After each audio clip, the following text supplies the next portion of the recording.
I thanked them.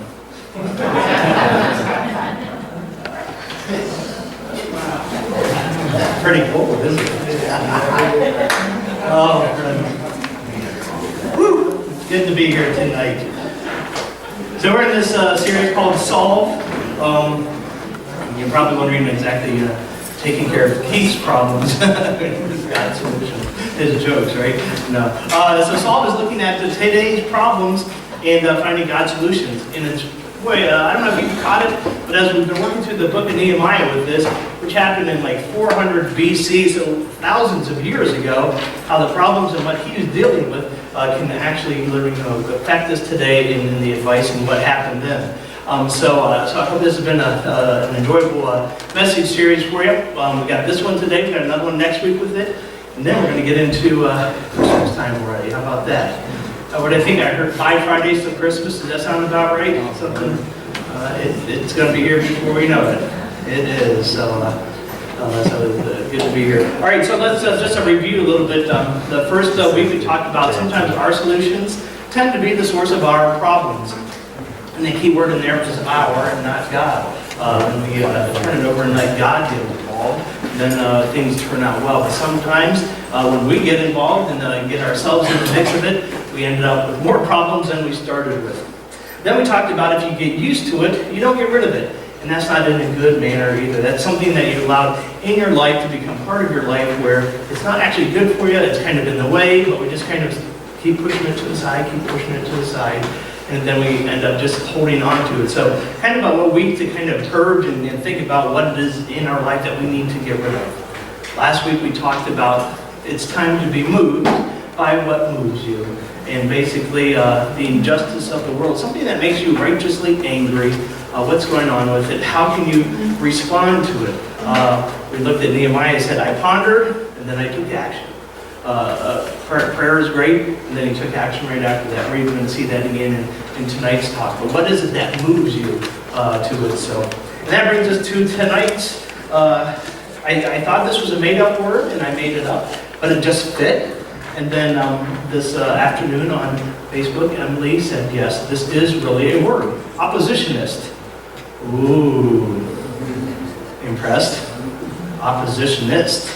People who oppose you, basically, is what we're going to look at. Have you ever had that at work or in your family? You're trying to get something done, and somebody else gets in the way, and it feels like it was their God-given will to stop you from doing what you're supposed to do.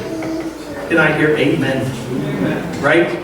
The oppositionist. Nehemiah dealt with an oppositionist from the very get-go. But you see, we encounter adversity, and very often it comes in the form of another person who opposes our plan. So you might feel called by God to do something, and you start out on that goal of fulfilling what God has called you, and somebody just comes along and sideswipes you and does everything to knock you off your path, to distract you, to get you discouraged, to oppose you. They're called oppositionist. Very good. All right, so I've got a funny little video here. This is a Christian comedian. His name is John Crist, and he's actually a preacher's kid.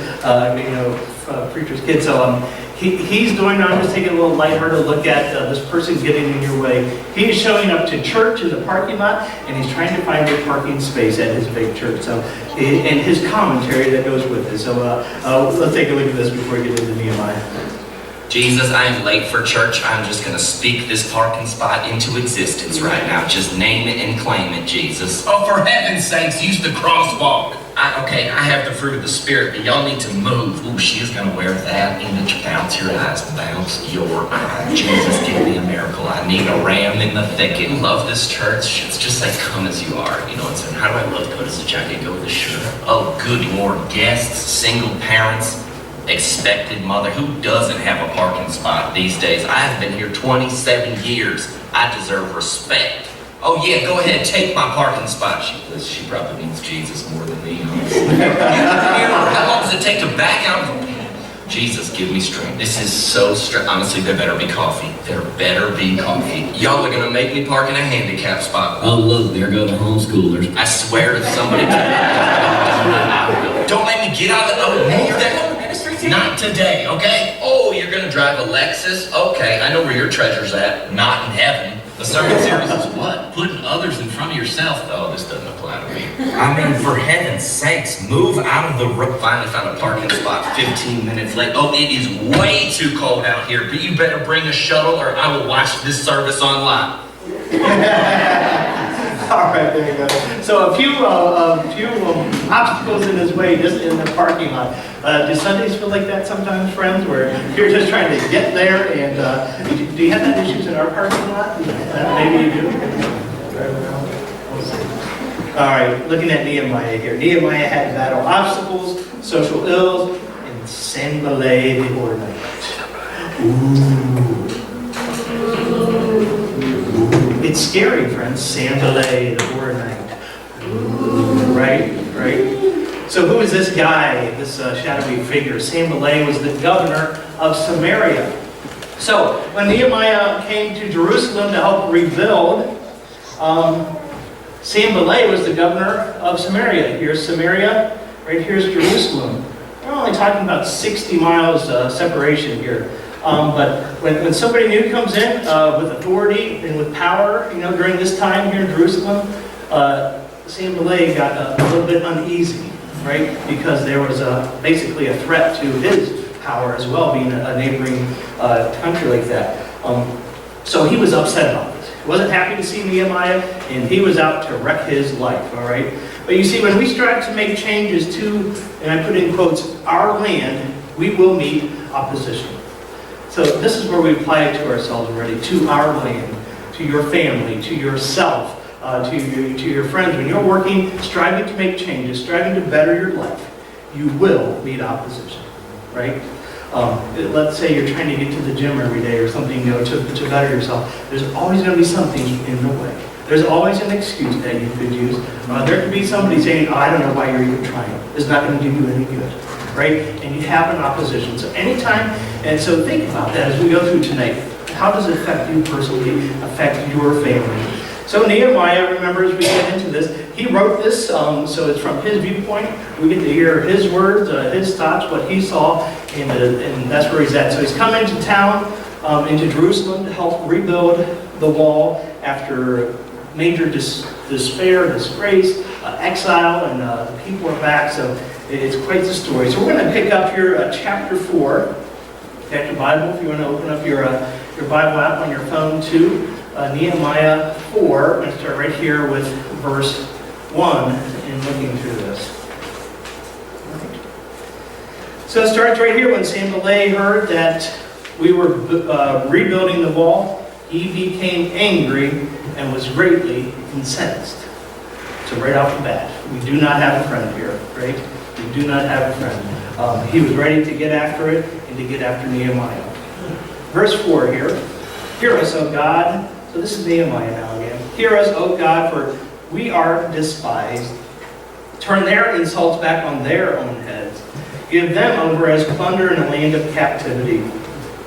Do not cover up their guilt or blot out their sins from your sight, for they have thrown insults in the face of the builders.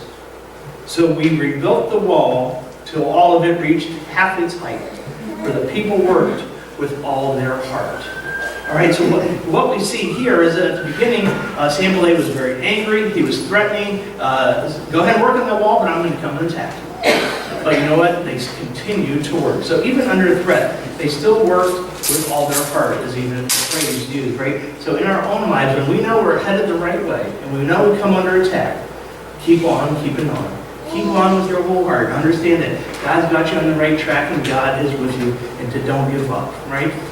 Verse 7 then continues the story, but when Sanballat, Tobiah, the Arabs, the Ammonites, and the people of Ashdod heard that the repairs to Jerusalem's wall had gone ahead and that gaps were being closed, they were very angry. So now we're talking a whole crew of people were angry at them, not just one. Do you ever feel like you're fighting against the world? Right? Same idea happening right here. Same idea happening right here. You see, they all plotted together to come and fight against Jerusalem and stir up trouble against it. But we prayed to God and posted a guard day and night to meet this threat. So this is such great advice here. We pray to our God. First thing they did. And then secondly, they took action. And it wasn't a great big action, but it was just, hey, let's get some people in place to make sure everyone's safe and continue doing our work. All right? So when you meet that opposition, pray to God first. That's the very first thing. And then what actions might you be able to take to help continue the way you're going?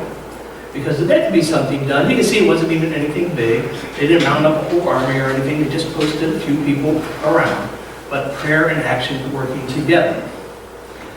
And the reason they did that was because doubt and fear started sinking in. So the people working began to hear these reports that they're coming to kill us. They don't want us here.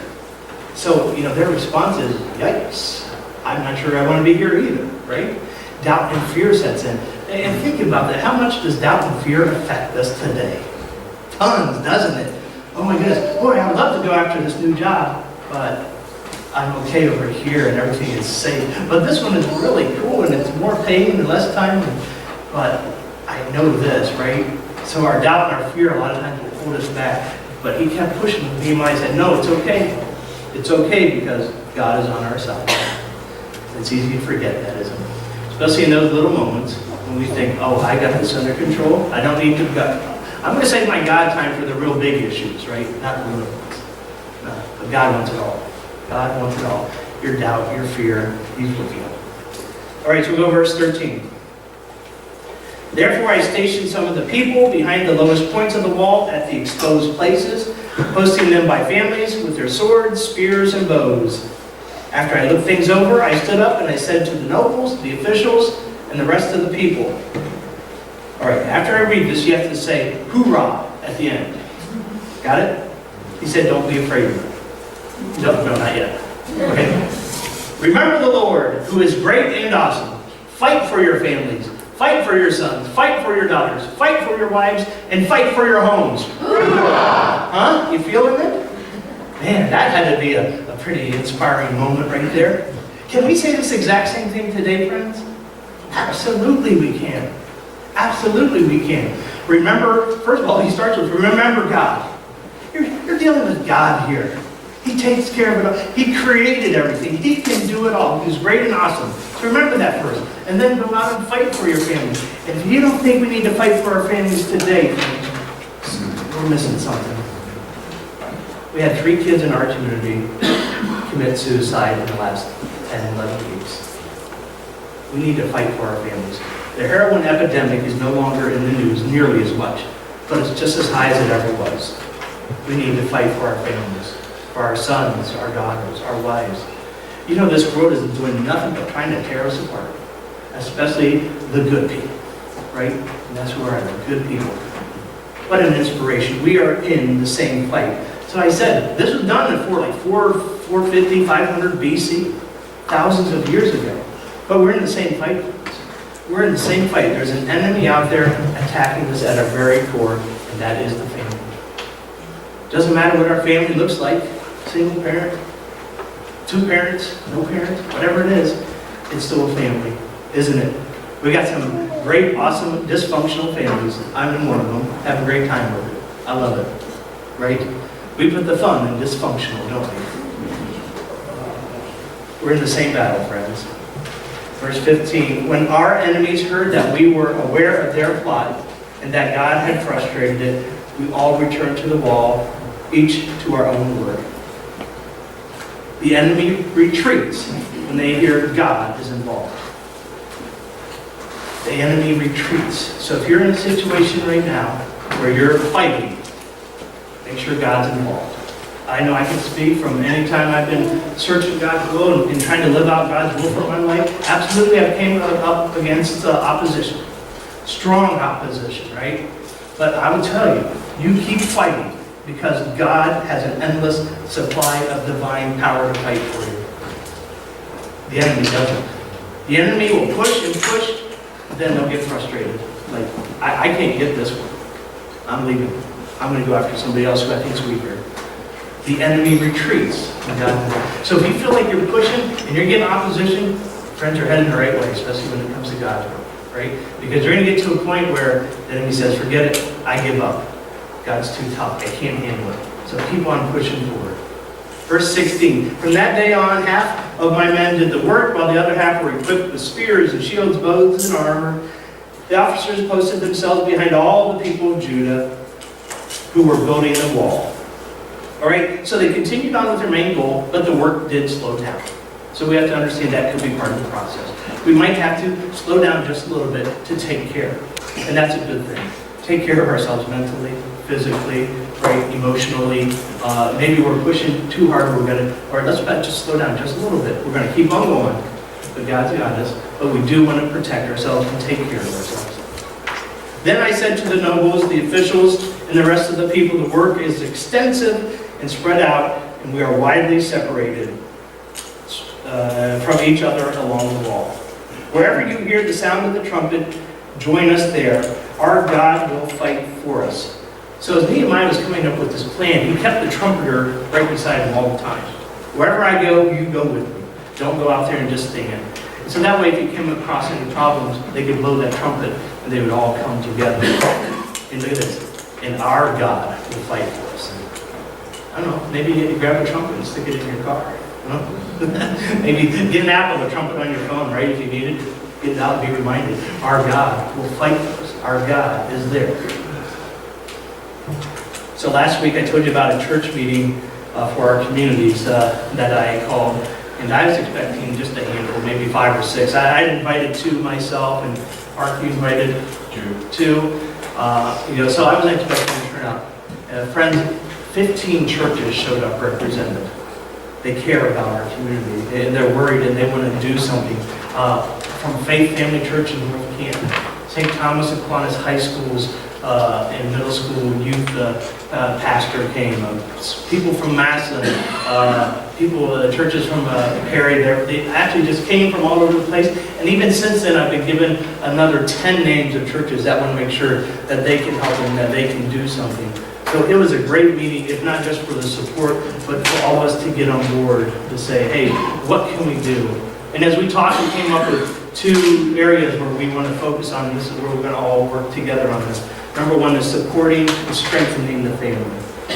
Number 1. Whatever that looks like, however it looks like. Even with our Soup with Santa, that's part of it. We can support families there. We're going to meet hundreds of people walking in that we've never met before. And we can listen. Introduce yourself and say hi and listen.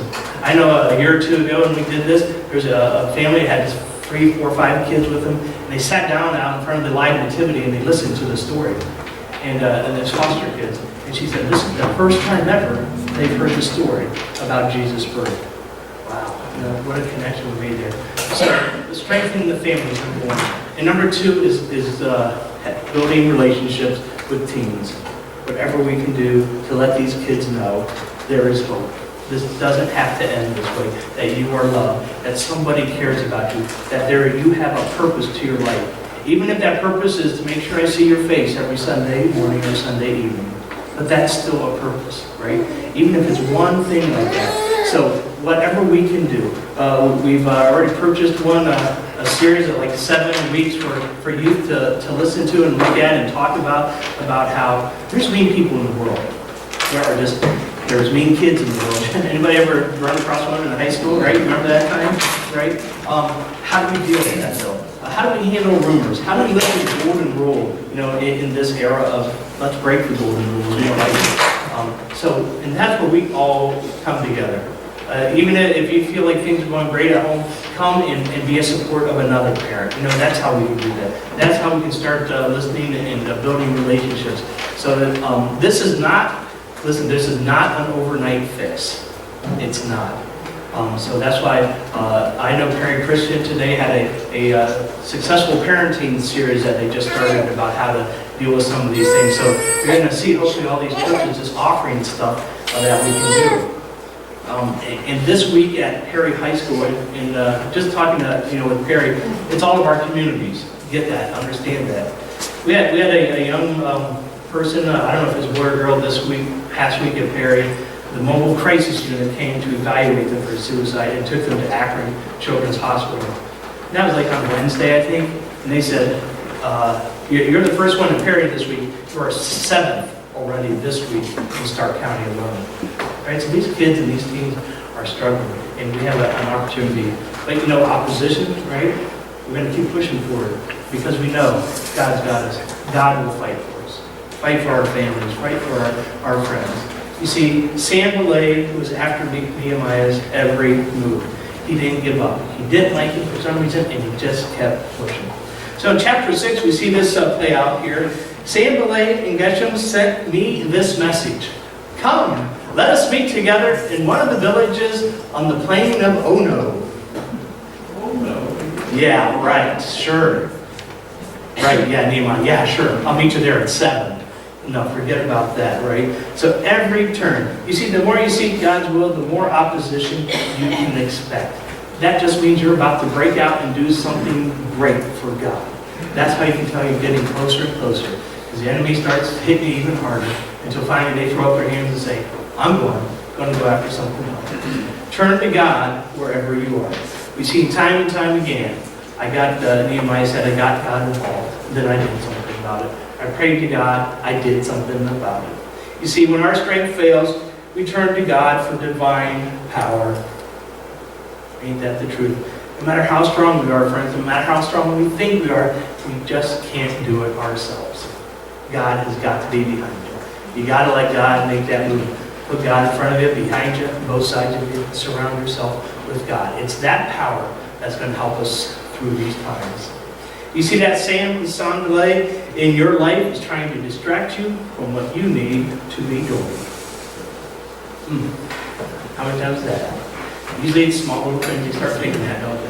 Well, what about this? Or, well, you can't make it to see these people because of this little thing here. I need you to move over. And you just find yourself distracted. You were going on such a good route, and everything was looking good, and then you just start to finally, peel off here, peel off there. Oh, I can skip this. I'll get it next week. And we don't know how that happens. You miss one, you miss 2. Then you feel like you're out of the loop and the year's gone. You see, and the enemy does this so good. You can see it happening all across America, in the families, in the churches, everywhere. The enemy is so great at just simply distracting us. The old, hey, look over here, and then they punch you with this face right there, right? And that's how it feels sometimes. You just get hit in the gut. I got a little video here. Right, keep at it. Keep at it. Don't ever give up. So whatever you're in now, and I know, somebody in the room is doing it right. You're fighting right now. You keep pushing forward. Do it. Keep at it. Don't ever give up. There was a football game that played this weekend in Minnesota. It was a high school team. They're down by 3 touchdowns with 1 minute to go. Well, guess what they did? They scored 3 touchdowns in a minute and continued their playoff thing. And so I was reading that story, and I was like, oh, how cool is that? And they never gave up, and they went after it. I remember Chucky, the good old football days, right? And then, so I started thinking, I was like, well, that's neat, but I want to talk about something a little bit more to our area. And then I went back to last year's game when Perry played at Gleno. I was at that game. My son was playing in it. We were down 24-3 with like 8 minutes to go in the game. And we came back scoring 4 touchdowns in that time. And and honestly, I don't know how the coach even made these high schoolers do it. You know how high schoolers are, right? They'll show up and they forget all their pens and pencils, so they have no paper, ready for class. So, but he turned this team around and said, here, we can do this. So I wanted to show you just a couple highlights as we wrap up tonight's talk, though. But keep at it. Don't ever give up. Go ahead and check it. Now, this is footage right from the fan, from the stands. I've done my best to edit out the language. I think I got it all, but just put yourself at a football game, if you would, all right? Go ahead and play this here. So it's 24-3 at this point. This is our first touchdown late in the fourth quarter. And just pay attention to the crowd, boys, and the excitement as they don't give up.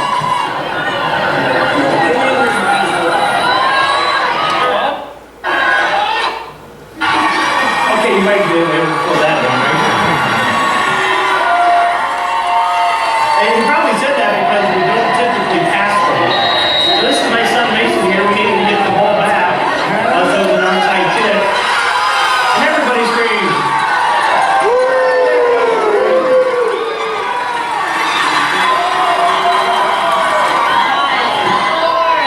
This here's the miracle. Watch this. He throws the ball.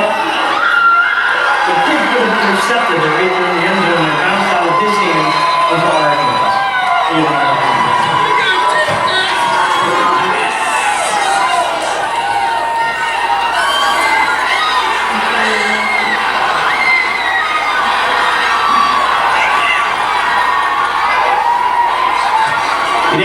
touch down there, but this one is the one that put us in the lead for gold. But how easy, especially in high school, is quick to just turn your head off, mentally checked out, 24 degree, we don't have a chance, right? And we do that in life too. We check ourselves out, oh, I can't do this. And that's half the battle. So keep at it. Don't ever give up. You see, opposition isn't the enemy, self-reliance is, right? Self-reliance. When we decide that we can take care of it, that we can get after it. No, you see, it's about God. It's not about us. So make sure God is in those fights for you. Make sure you're turning to God first. And understand that when you're headed in a great direction and you're doing something to work for God, there's going to be opposition. There's going to be opposition. But we can get through it. You can get through it. You can be this close to it, and you just don't want to give up. You don't want to give up, because the next time you get to take that swing, you're going to break through, and you're going to experience what God has for you. So let's have a word of prayer this evening, friends. God, we thank you so much for bringing us together. And God, we know that right now there's people struggling with opposition. That they're struggling, they know what they want to do. They know how to do it, and they've begun to do it. But God, something that is getting in the way. They're hitting obstacle after obstacle after obstacle. Lord, we pray tonight that it's time to get through those obstacles, over them, around them, above them, whatever it is, to get through that obstacle. And God, we know that you are with us. Help us to never, ever forget that. Help us to not take it into our own hands, but instead to make sure we're involved, to understand the great love for it that you have for us, and the great power that you can bring into our fight. A power that controls the nature, that creates everything that we see in front of us. Lord, we just thank you for this time. Thank you for friends that continue to support us and encourage us, even when we get down. Thank you for family that's always there, even during the toughest parts of life. Lord, be with us. Strengthen us, comfort us. Share with us a grand vision you'd have us do. And help us to get after it. Lord, as we look around, we just see so much hurt, so much darkness, so much of the world just not how you had it planned. But God, we're ready to help make a change happen. Through individual relationships, through loving people we don't even know, and sharing awesome stories that you have done in our life. Lord, be with us this week. Guide us, lead us, and teach us in your will, so that we might go forward and help change this world in your name. We ask all this in the name of your Son, Jesus, whose unfailing love never surprises us. It's in his name we do pray. Amen.